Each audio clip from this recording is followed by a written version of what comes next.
All right, Mr. Clean is here, ready for the interview with the mayor. And the creative consultant and cameraman is there, ready. Our other camera people are coming up the stairs, maybe eventually. Here, this is the office out there. It's cool. Reception area here. Here's some other city attorney. Here's the building department. Everything you want to see for the Mr. Clean show. Fortunately, my Sony camera bit the dust. Sony products are horrible, I tell you. But Ed's ready. All right, Charlotte's coming up the stairs.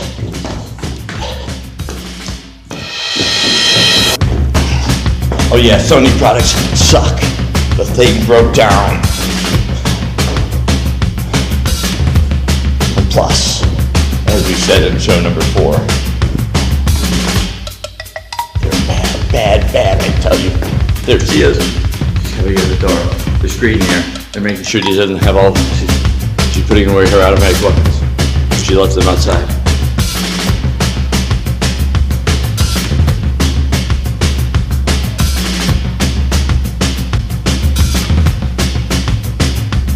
All right, she's got her cool sweater on. All right. Ooh, scissors. Can't have scissors.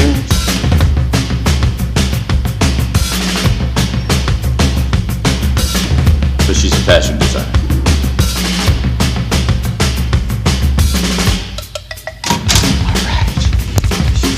Everything you want to see. Entering City Hall. Cool metal things. The security is on call. They're checking out everything. Yeah, but you're a fashion designer. That's why. Okay, thank you. That's what I need to know, man. My scissors. Come on now, they're only $2 scissors. We could go. All right, that way. Oh, I want some gum. Come for the Mr. Clean show. We got an interview with the mayor. I'm trying to get this for you. No, go ahead. No, that's good. Ooh, nice tush. Oh, I changed my trousers. Sweet. I realized that I need to show more respect because I'm sweet. I'm so excited. All right. Wait, it's not How do we get up the stairs? my iPod. The iPod is going. Oh, that's a iPod is a phone. It's not fun. Oh, You promised me I'd get my scissors. yes.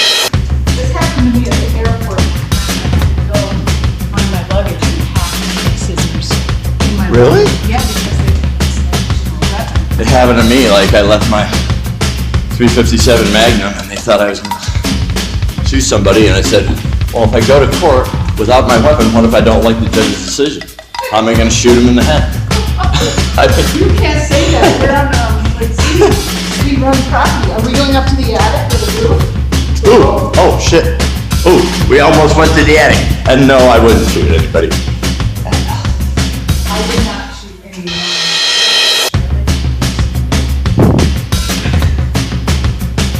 Alright, Ed's here. He hasn't got the camera out yet. What's wrong with him? The receptionist lady is getting ready for us. She's thinking about. It's probably not even 10 You know yet. what I need? I'll find you out. Okay, now we're preparing. Preparing for the interview. You were going to say a prayer for us, right? I'm gonna Lord, bless this interview Dear to God, the nourishment of our give us bodies. a totally hot show. And by hot, I mean all the definitions of hot that grabs people's attention up and down the whole way through. That is for all people everywhere. Because it's Ithaca, and Ithaca is a portal for, communication with the other side, right? We're interdisciplinarians. We are interdimensional beings. Exactly, What interdimensional. happens once you realize that, magic starts to happen. Imagine. Exactly. Interesting. Very interesting. Did you get a question together? Did you get a question together? Yuck! Women never do that in public, okay? Yeah, you got the gist of it. Not only that, but I'll tell you that when my boyfriend comes over, I have to ask him to leave the apartment so I can, do number 2. But everyone knows. Oh, really? That intense. Do you do underarm hair? I love that. No! You don't? No! Hey, what about that Nicki Minaj song? Remember that? I used to love you so much and now I just hate you! Yeah. practice. All right, can I get your footage? Yellow. Mr. Clean Show, everything you want So to your see. phone is black and yellow too. Huh? What the heck? Twins. Just all the layers. Psychic twins. Looking Yeah. at the colors.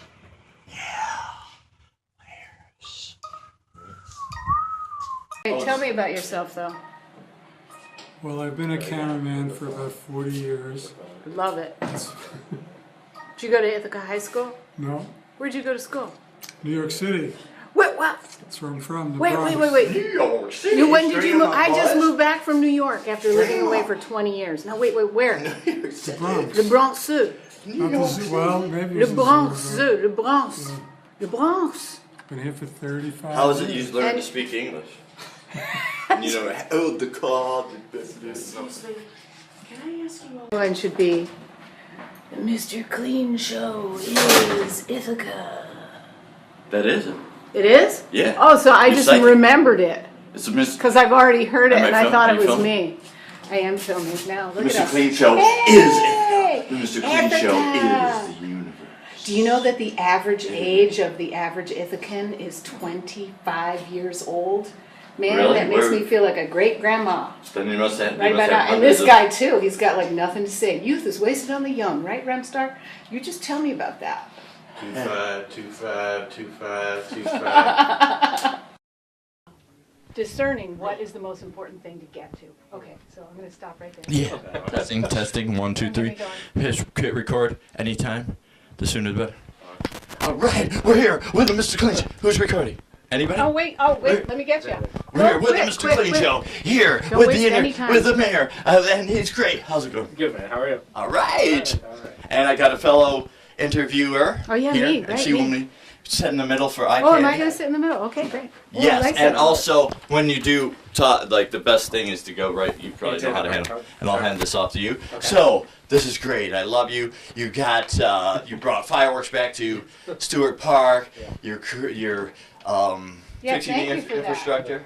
Wait, take a breath because Let you. the fireworks at I'll Stewart come. Park is a major thing that we really enjoyed this year in particular because this is my first year back enjoying the fireworks. So thank you for that. You're welcome. It was a group effort in the truest definition. I mean, I'm the one that sort of threw a temper tantrum and wanted the fireworks to come back, but the community funds it completely. They donate it, and everybody pitches in and volunteers. It's a beautiful time. Beautiful time. Awesome. Right. Oh wow! I should have had. We should have had it. We got to make sure this will Wait, be where's like a the other talking stick. microphone? Isn't there This will another be like a mic- talking stick. Oh, jeez. The mayor just told us that he fought really hard to get the funding, and he was successful. Yeah. Yes. Yeah, fireworks. Well, it's a funny. Yeah, thank you for mentioning it because it's not sort of the hard governance. It's not the tough stuff, but it mattered a lot to me because we don't have any. We have a lot of big events, but nothing that's truly community wide. And fireworks was always my favorite holiday because if you're a kid that grows up poor, you don't have Christmas is not the same for you as it is for everybody else. And No. Thanksgiving's not the same as it is for everybody else. True. But in the fireworks, they are the same.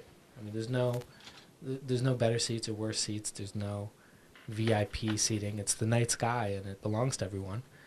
And you can't even avoid it. So it is the truly community-wide celebration, and it brings people together. When you campaign, you got people on East Hill, and you got people on West Hill, and people on the North Side, and people in Fall Creek, and they'll have their own sort of segregated communities. You get to know those communities pretty well while you're campaigning. That first summer, 4 years ago, when we brought him back, was the first time I'd seen all those communities in the same place. It was a Yes, wonderful and thing. I want to add too that you don't have to worry. You don't have to worry about your outfit Yeah. in the summer, so you're not worried about buying them expensive Timberland boots or nothing, or the nice winter coat and having the perfect wool hat to show up for the fireworks. Unless, well, I was going to say you live in Argentina, but they don't celebrate the 4th of July. Right. They surely have fireworks somewhere. But yeah, you're right. It's t-shirts and flip-flops. That's the Yeah. Ithaca dress code. Exactly. We're gonna. So I have a question about trying to think if I just wanted to go flow naturally, like somebody was talking about preparing for the interview. I said, no, that's not that great. You just want to go. I natural.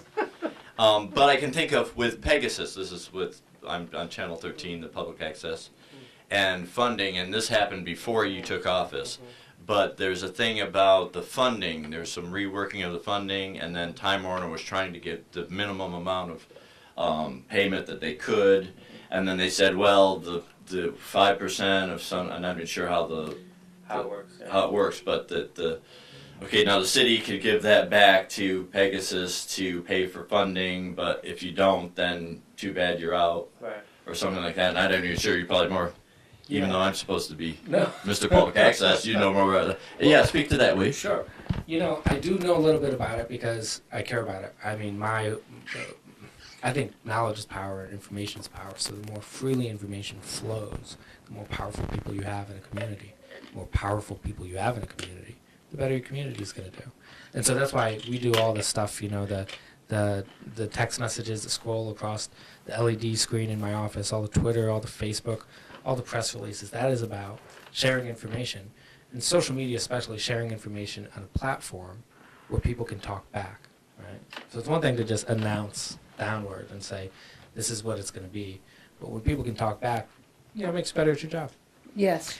right? Yeah. And cable access is an important part of that because television is one of the main ways that information beams directly into our living rooms. Right.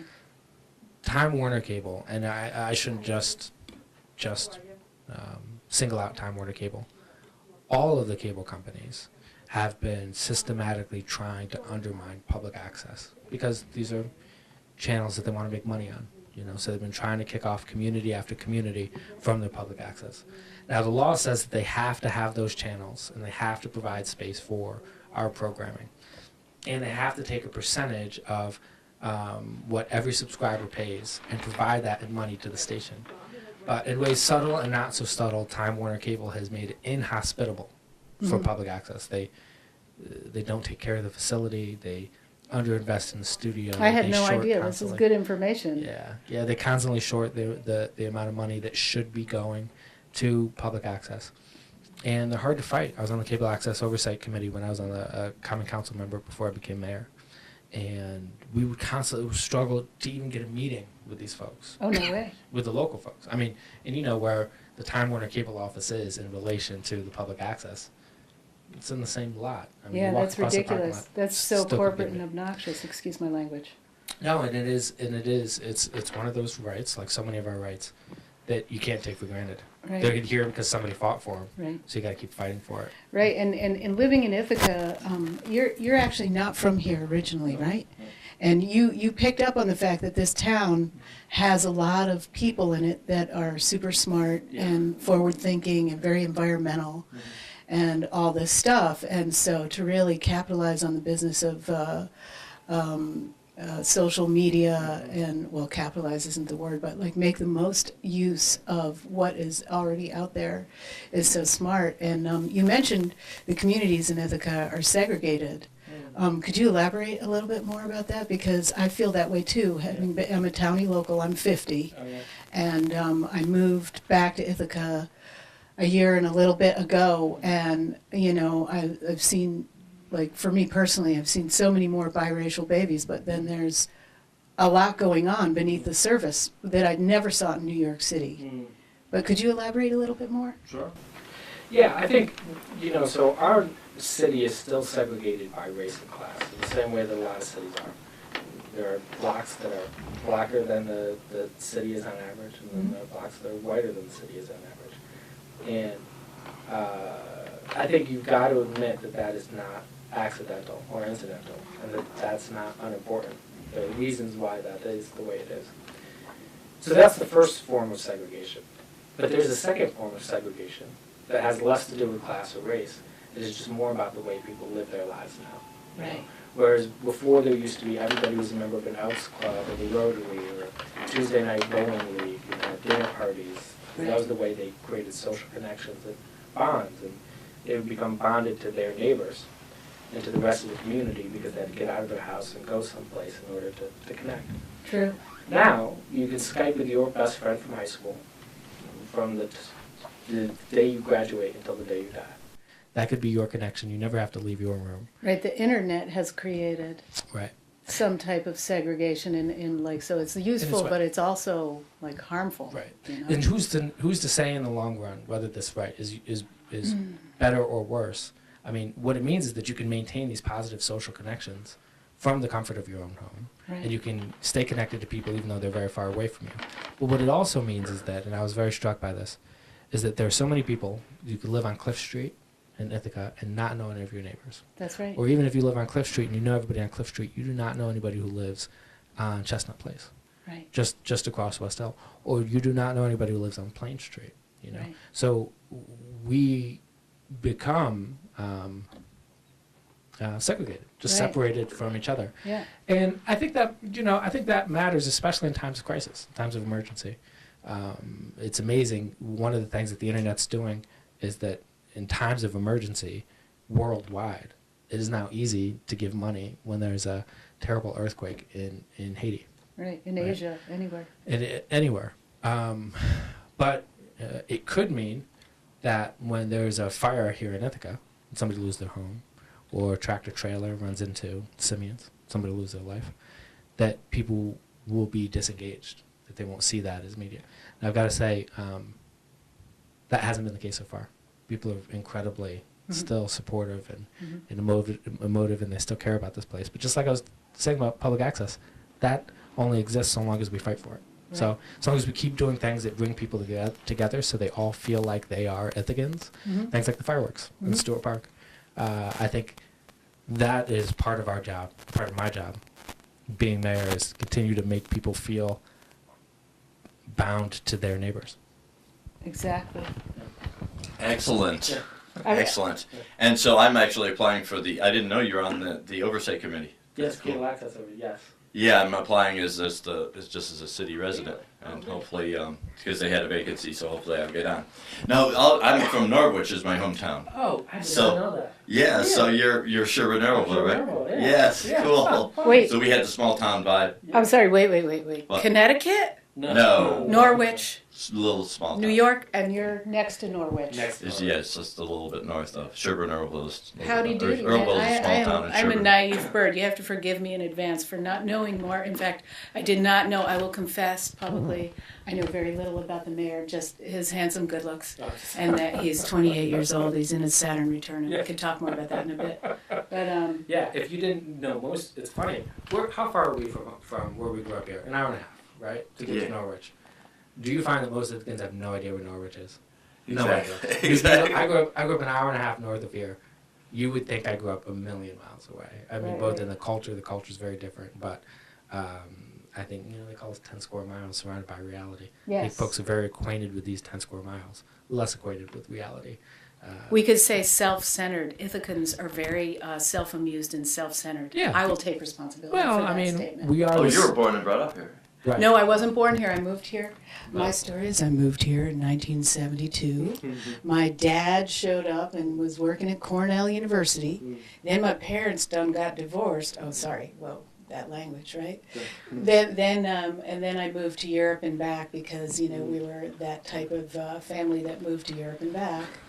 And my dad is now retiring from Cornell, but as a result, I was extremely self-centered, typical Ithacan, very self-amused, and really knew only about Ithaca, and then of course New York City because I ended up living there for 20 years. But anyway, but back to you. Oh, I want to make one statement about the segregation thing you were talking about.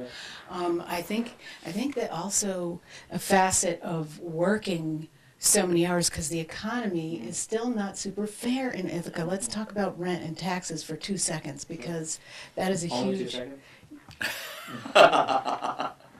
Smile. Anyway, we could talk about it for 6 hours, but I don't want to waste everyone's time, of course. I feel that in Ithaca, people are forced to hold, like similar in New York City where the rents are high, hold 3 jobs. So as a result, they're tired and they don't get to know each other. Yeah. I think that's also part of it because I do spend a fair amount of time on Facebook because I have a business. And, I'm a single mother and I've got 3 kids, 2 of whom live with me. So I spend a fair amount of time doing social media because it's just useful. And it's like, I'm never going to know about anybody unless I join, right? Yeah. But the other part is that we're out there hustling, right? And looking for more jobs. I work odd jobs. We call it Yeah, go. Yeah, we call that the Ithaca Shuffle. The When you work when you go from your second job to your third job back to your first job, trying to make ends meet. You compare it to New York City. The truth is that compared to the rent, it is harder to make ends meet in Ithaca than it is in New York City. I agree. So as a percentage of your median income in New York City and your median rents in New York City, you're doing better than you are in Ithaca. And so the rents are too high. I mean, we're in the top 10.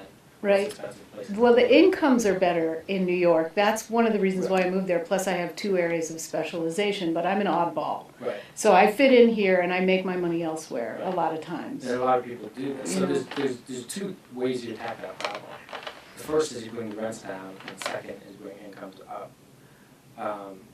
I think our largest problem is actually on the rent side. You know, we have incomes that are higher than any of our neighbors.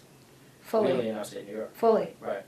But the rents are just outrageous. And the reason for that is that from 1970 Mm-hmm. until about 2 years ago, we did not build a single net new unit in the city of Ithaca. All right. So the same number of bedrooms existed, but we had more jobs and more jobs and more jobs. So you got more people competing for the same number of bedrooms.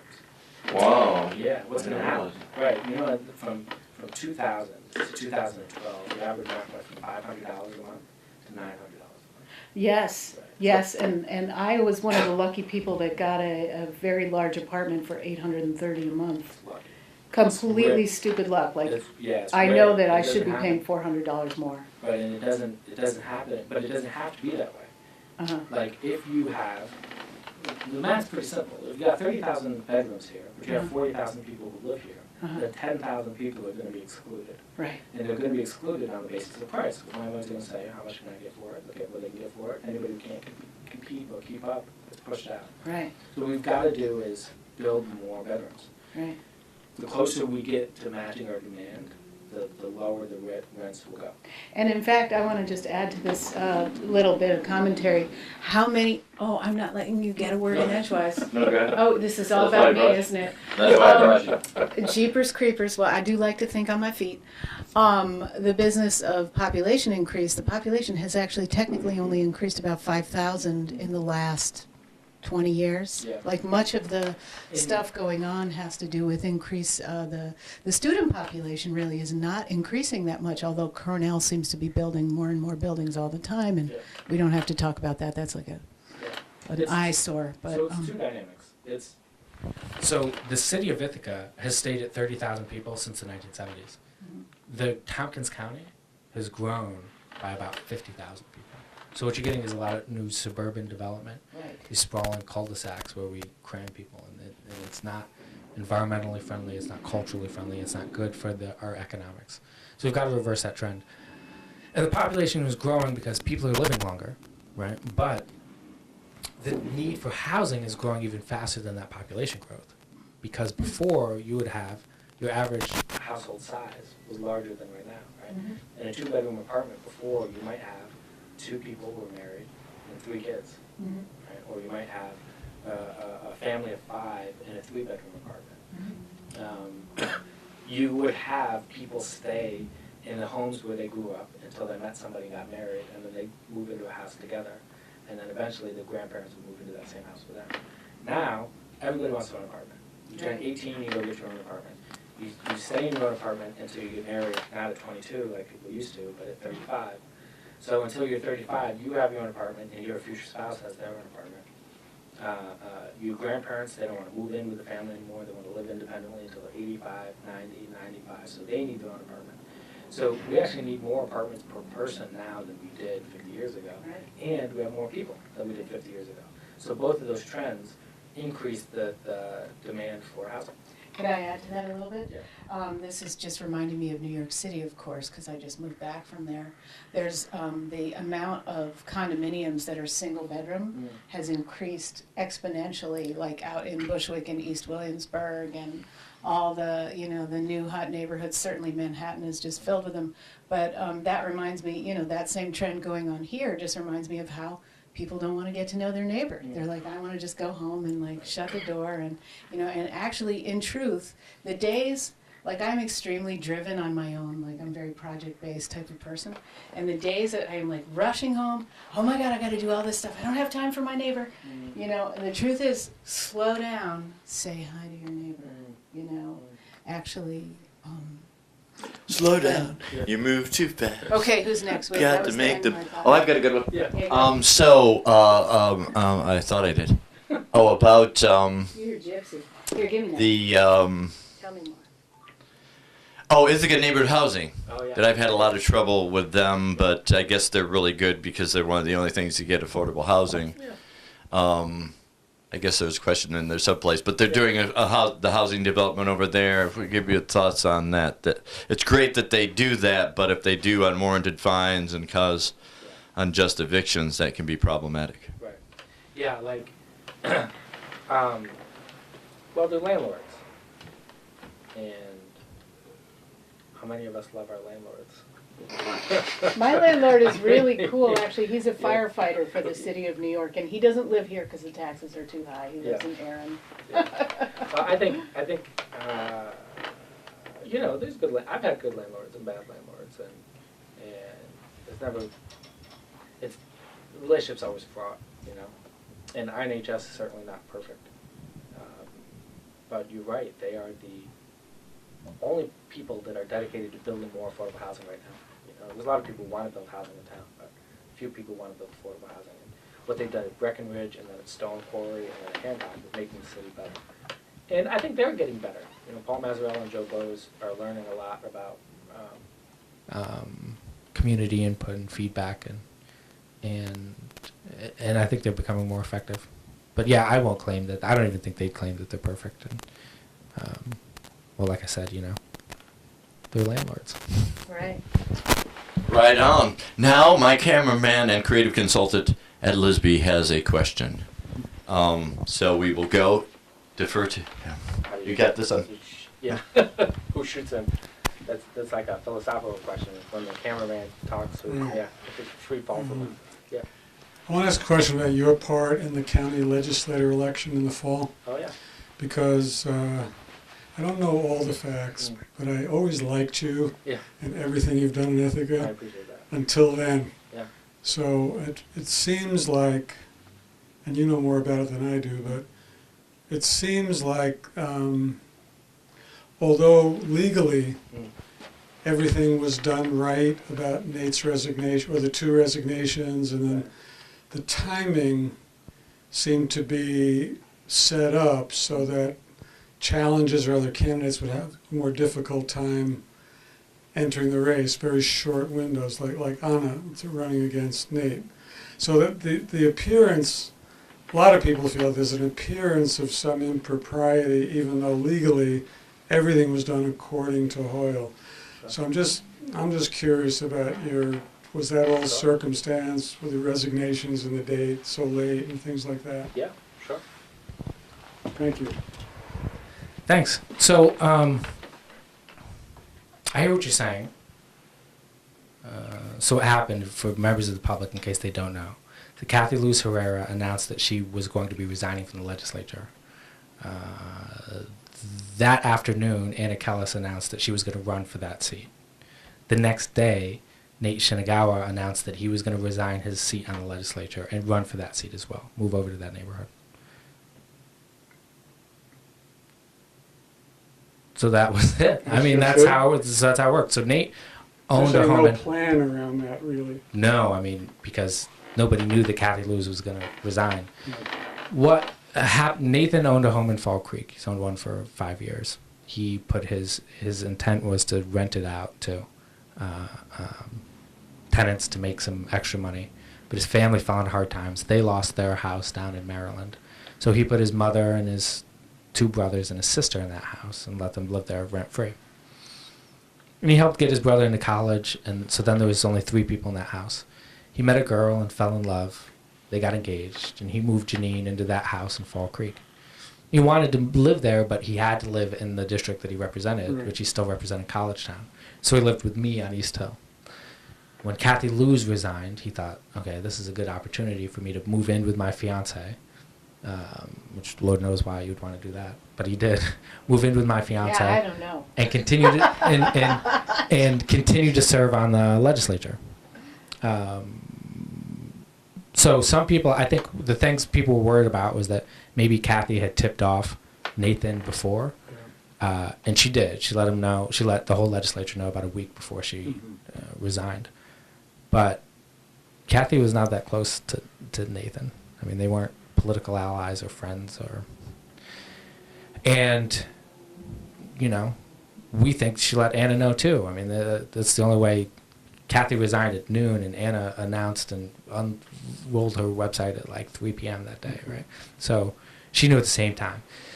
So then the weirdness comes from some people thought that the Democratic committee had somehow rigged it so that Nate would get the endorsement and nobody else would get the endorsement. That's what thank you. So there was a committee of people who live in Fall Creek. I'm not on the committee because I don't live in Fall Creek. 7 people, I think, like Dan Kogan, Deb Mollenhoff, Laura Lewis, just 7 people who work for the Democratic Committee. What does that mean, they work for the Democratic Committee? It's volunteer, you know. All their job is to recruit candidates to run for the city council, for the county legislature, for mayor, carry petitions, knock on doors, and they go to 4 meetings a year to do that. You know, they're not nefarious party insiders or corporate whatever machine. I mean, they're just people who live down there. There's like somebody who lives on Yates Street. They're interested in. Glad they're not nefarious. No, well, one of them's no, they're not nefarious.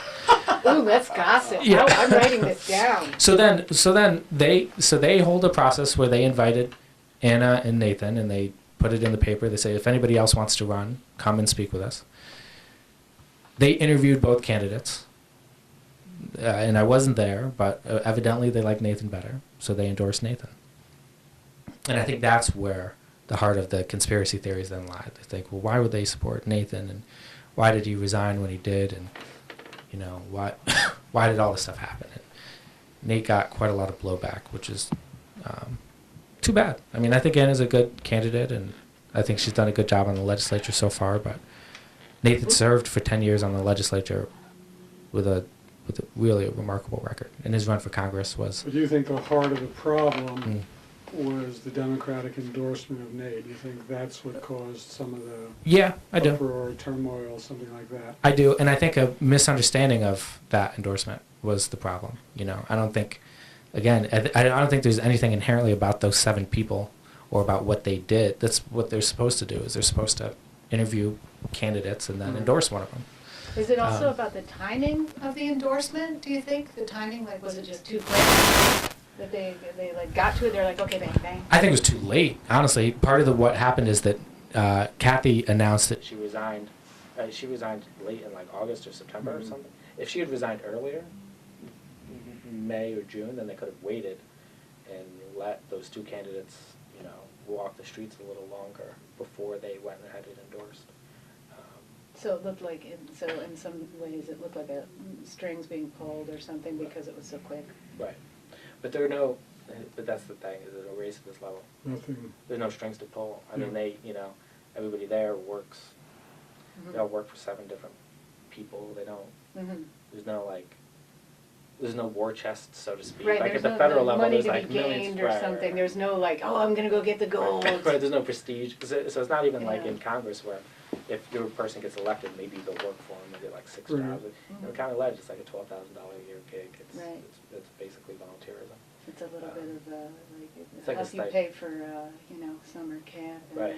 Possibly some. Yeah, it's like a stipend. Some semester at Montessori school. Yep. But I heard from a lot of people who just said, well, and I think that was probably Nate's fault, my fault, and the party's fault for not better explaining what the party was. Because nobody likes to hear that. They say, the headline is, the party endorses Shinagawa. And everybody goes, what does that mean? What is this machine politics? People know that they hate machine politics. This is machine politics, and how does that work? People are suspicious, you have to say too, that like a lot of times, like, just like I'm not super political and I know very little about what goes on in Ithaca politics, but now that I've met you, now I'm going to pay attention. Right? Yeah. Okay? That's how I am. Yeah. And I'm a busy mommy. But what I've seen out there in the bigger world is that like somebody will get elected who's a great candidate. Like look at President Obama, right? Great guy, great candidate. Yeah. Sorry, Yeah. gotta grab that. Yeah. Sorry. Yeah. So what I've been seeing out there is that like in the larger, political arena in the United States and stuff, is somebody like President Obama will get elected, somebody terrific for whatever the thing like, and then they'll get run down just because of some little soundbite that got out there. And it's like, I think it's just so much responsibility to hold a position of power because you have to be careful of what you say continuously. And you have to have voted in every single election. Oh my God. Well, I think I think part of that was what surprised Nathan. He had so much goodwill. Like he'd been fighting for so long for so many progressive causes. That when a year ago, his life was very unsettled. I can tell you that we had no idea how we were going to work this out. We had a lease in one place. It was inside the district. So we had to keep living together. Janine, his fiance, now wife, moved to town just to be near him. Then they got engaged. Sure. So then it was like, so I was like, she can move in with us. But she had 3 cats. Oh, one of them was are you allergic? I'm allergic, but the landlord also was having it. Yeah, one that's of them, not cool. She was a veterinary assistant. Like her grandmother passed away and left all these cats. So 2 of these 3 cats are like. And not only that, she ill. inherited the cats. Yeah, and they're ill and they require like a lot of care, like injections and stuff like that. So they can move into my place. So like I was gonna move into Nathan's house, and she was gonna move into my place, and I was gonna try and take care of the cats, but I couldn't take care of the cats because I was allergic and whatever.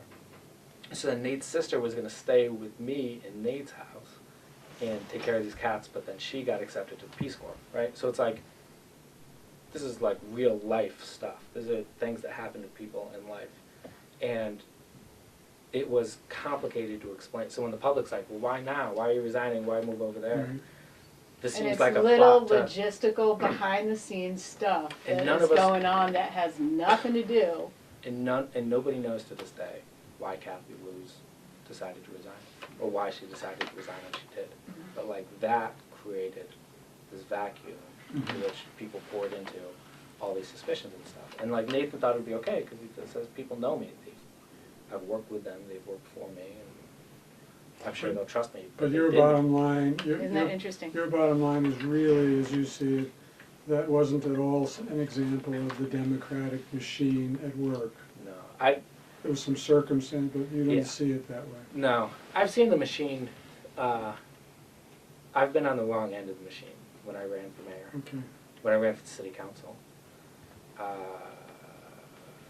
ran for the city council in the 4th ward, and I was 20 years old, and everybody on the committee was at least 3 times my age.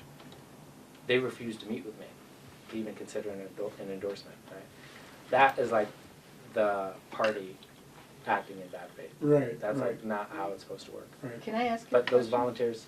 the volunteers getting together, looking at candidates and saying, okay, we like this one, that's not really corrupt. I think it wasn't transparent enough. Like That's the main problem. I would say that's the biggest problem is transparency, because people, it's hard to trust outcomes if you don't trust the process. Yeah. It's hard to just say, and nobody, especially in a community that's smart, you can't just come out and like, it's okay everyone, we worked it all out. Like, how do you work it out? Like, we figured it out, don't worry about it. Right? Trust People us. don't No, I like, can't trust stand us, that. trust us, Do yeah. not tell me that you Yeah, just yeah. figured it out. Yeah, I people wanna don't know. like it. Yeah, exactly. No, You Your brought it. turn. Yeah. So you brought in since you broached the topic of national politics and President Obama. What's next for you? For me? Yeah. Do you Yeah. think going on to run for federal stuff or state stuff or stay here? Yeah. It's funny. I don't think so. I hope to stay here. We've got a congressman right now, Tom Reed. I get asked sometimes to run for his seat. Where we grew up, Richard Hanna was the congressman. He just resigned. I've been asked to go back to our hometown and run for that. I'm not interested. And what I tell people is, running for Congress is hell. But what you really have to worry about is what happens if you win. Then you've got to go to Congress, and that's nobody's. That's nobody's idea of either a fun or productive time. That's not a place where the work gets done. Like, the work gets done here, you know? You have problem, solution. The solution doesn't work out, you try something else. If that doesn't work out, you try something else. But at least you're trying something, like FDR said. FDR said, What did he say? it's only common sense, when faced with a problem, to adopt a method and then try it. And when it fails, admit it plainly and try something else. Exactly. But above all, do something. FDR. Make a So decision. if you Right could, on. so if you could be assured, I mean, you're charismatic, people love you. If you could be assured that maybe you could become a senator, let's say, Oh, yeah. you might not want that because it would involve leaving Ithaca and going away and things like that. Yeah. A United States Senator? Yeah, Uh, because then you'd have a lot of impact, it's hopefully. true. More impact, yes. More impact, Yeah. surely, than like But a being national, a backbencher in Congress. yeah, That would be more interesting. I mean, Okay. I think the thing about being a senator is that, unlike being a member of the House, you're actually expected to do work both. What I mean by that is, the House members, everybody knows, they work half day Tuesday, Wednesday, half day Thursday. And then they fly back to their districts right, where they raise money for 4 days. right, So spending 3 days working, 2.5 days working, and then 4.5, 5 days raising money. In a Senate race where you've got 6-year terms instead of 2-year terms, right. you can actually, you can stand up to your party when you need to. You can stand up to your base. You can stand up to the opposition. You can stand up to the special interests. And you still have time to Every then get minute elected. isn't spent to reelection. Right. Yeah. Right. And I think too, frankly, that, just to be perfectly honest, I feel very strongly that in politics it's got to be about the right person for the place, and not just, how do I put this? That's a good way to say it. Well, I yeah, agree. this is, in business they've got the thing called the Peter Principle, where you just keep getting promoted because you do a good job. Because you do a good job at this level, they promote you to that Right. level. Right. And you end up being promoted to the level of your incompetence, right? Like wherever you're not doing a good job is where you get stuck. And I think that can happen here. Like, I think that when I was elected 4 years ago, I was the right mayor for this place and for that time. But this place is very different than the rest of this congressional district. And it's very different than the congressional district where we grew up. So I could walk around the district saying, here's what we did in Ithaca, and you know, this is our record of accomplishment, so you can trust me and send me to office. But I couldn't, right now anyway, pretend to be tailored to this broader, the rest of the 23rd or the 22nd districts are not. They don't reflect my values, and I'm not sure I'm the right person to represent their interests. Statewide, though, it's a bit different, you know. Growing up in a very rural place, but then having the experience running a city and living in a diverse city, myself being black, raised by a white mother, growing up poor, but going to an Ivy League school,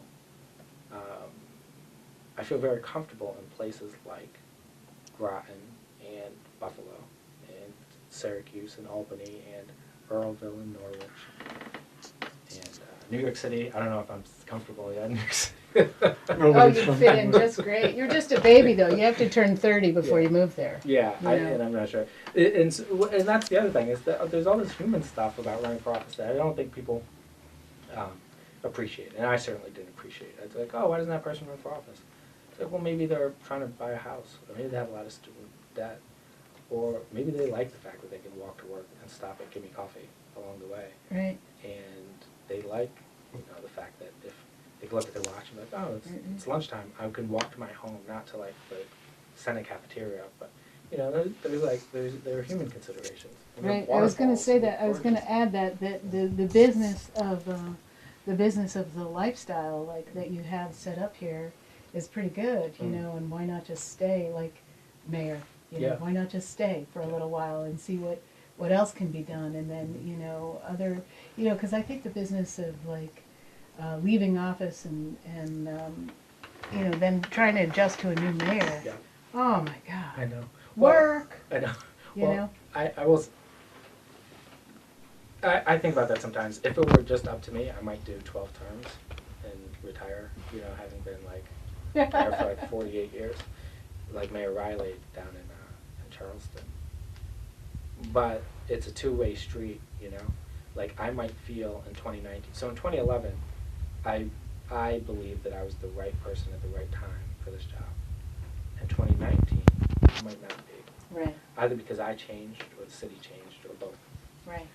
And if that's the case, then I can't try to force like somebody who doesn't want to be in a relationship with you anymore. Yeah. You're just like, no, this can still work. I can change. You can change. Right, we can make right. this work.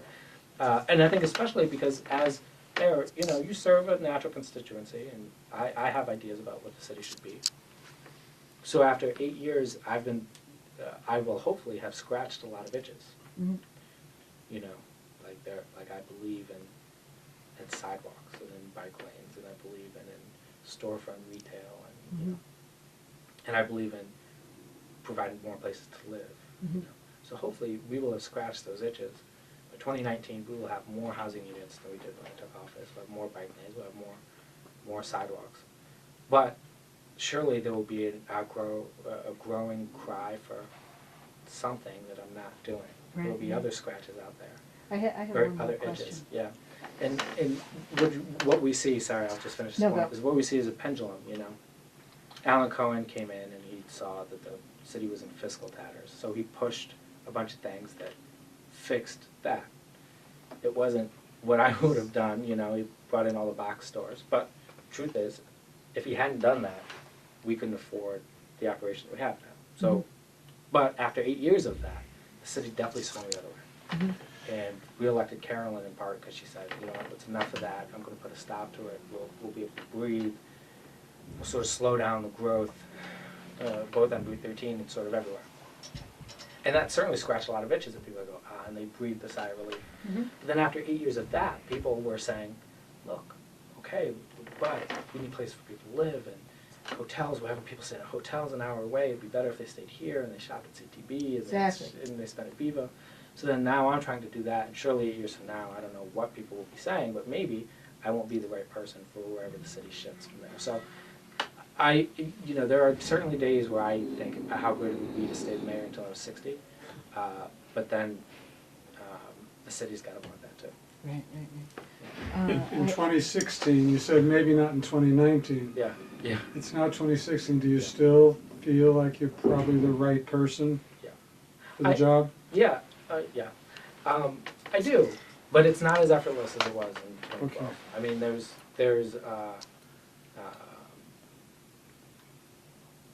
you know, the first new building we built downtown, everybody was excited. The second one, people were like, okay. Third, like, enough. You know, and it's harder now to make the case than it was before that we need more housing because people are seeing housing being built, but they're not yet seeing the rent go down. And that's in part because we haven't built enough housing, but it's also in part because the housing is under construction, which means that nobody's moved in yet. So Right. until they move in, we won't actually see the costs go down. Right, So that not takes a especially few in years. Brooklyn. That takes a few years. That takes like Yeah. time, Right. and then people to like go, oh, I didn't know this was here. So I don't urban have to planning live in and growth- cramped conditions out here in Ithaca. Right. And in urban planning and growth, I am seeing more resistance than I did 4 years ago. And which is saying something because I saw a lot of resistance 4 years ago. I mean, there are a lot of people who just say, cost be damned. I moved here because I liked the way it looked when I moved here. And I don't want it to change at all. Or there are people who grew up here and they say, this is what, I don't want it to look different than the town that I grew up in. So there's always been that headwind.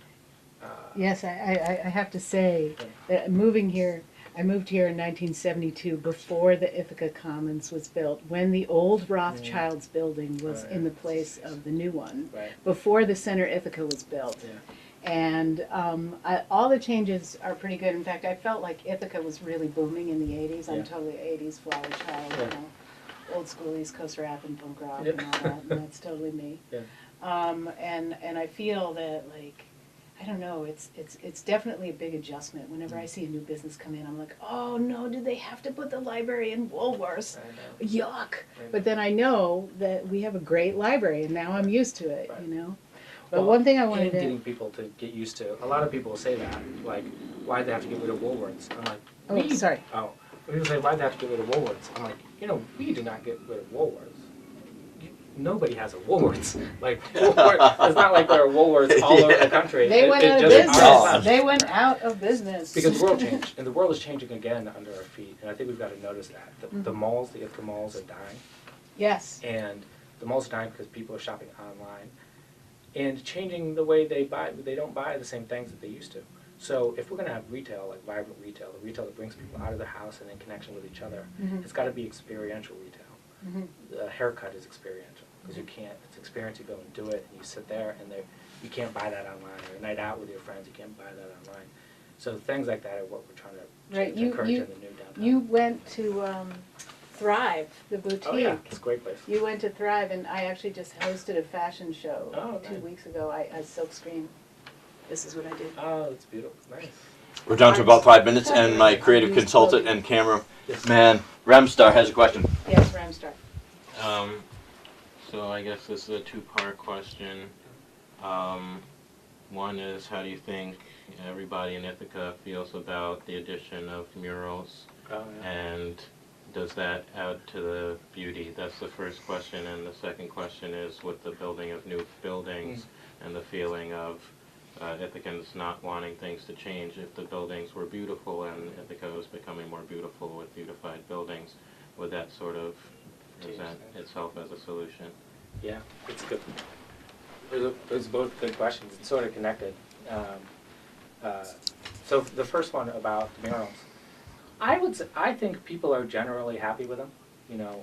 I get more positive comments than negative, and so I know you've noticed, but just in case the public has not, but in the last 4 years we've added dozens of murals. I mean, we have murals on telephone pole boxes, but it's not just been those. I mean, we've covered just about. Yeah, did one of them? Caleb Thomas. Oh, is Caleb a did all of coordinator. them, right. And we've got murals under bridges, we've got murals on public buildings, right across the street, we've got these beautiful murals across from City Hall. And what's interesting is that people will generally, even though they don't like all of them, like I'll get phone calls to my office, people are like, I hate such and such a mural. I'm like, oh yeah, I don't like that one either. Like, but how beautiful that you don't go to an art gallery because you're going to enjoy every piece. You go to an art gallery because you can say, this one makes me feel that way, this one makes me feel that way, and that one makes me feel that way. So to get people to feel in a public place, and to get them to share those feelings with the people around them, and to get them to all have a common experience. The fact that somebody who lives on the north side and somebody who lives on the south side, who have never met, can both talk about the butterfly mural that they both have seen, or the Harriet Tubman mural underneath the bridge, creates a common experience. And I think that's what art is good for, and public art is great for. So people have been, I think people have been very supportive, and I hope to continue this program with Caleb and the Public Art Commission. Yeah, Caleb is the one He's a in real charge. force. He, Yeah. I actually painted all the tags on the back of the Press Bay Alley building. Oh, did you really? Those Yeah, are that's beautiful me. tags, yeah. But they're not my. People are like, oh, those are beautiful murals, and I'm like, I'm just a sign painter. Yeah, but they're well executed. People really liked it, and Very they like. I got like a lot of fabulosity Very off of nice. that one. Yep. Those are And I great. think- Yeah, it's fun. I think if the buildings, so your point, would people accept these buildings if they were better looking? Yes. And I think they would accept them if they trusted that they were going to be good looking. But like what's happened is, like Breckenridge is a beautiful building, but before it was built, nobody believed that it would be, so people were resistant.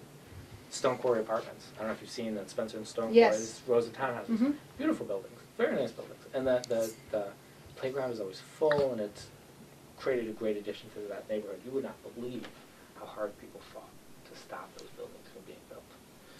Now there's some other buildings that Yeah, people are suspicious. people are suspicious. They're very suspicious. Well, it's a very human thing. Yes. You trust the present because you know what it is, and you fear that any changes will be changes for the worse. It's hard to imagine a future that's better than the present. So you're protective.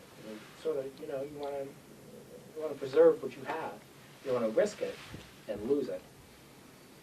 And there's some other buildings that, frankly, are not as beautiful. And I still feel the same way. When people call and say, I don't like that building, I'm like, yeah, I don't like it either. Right? But would you,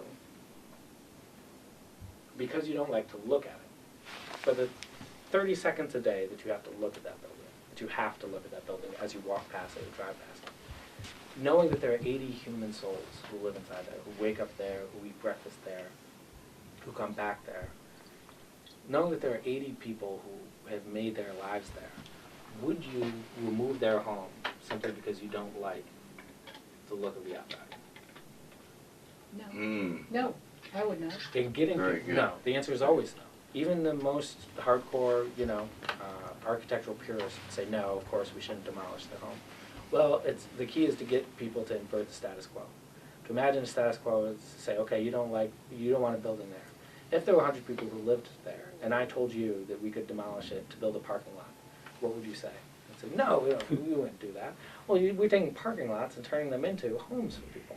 I mean, we have done very little, in fact, next to no demolition of existing homes in order to make all of the new growth has been infill in the heart of the city on top of vacant lots or underutilized lots. Well, what is extremely odd about the housing stuff, what is extremely odd about the housing stuff in Ithaca is that there is so much land here and that it's an issue. Yeah.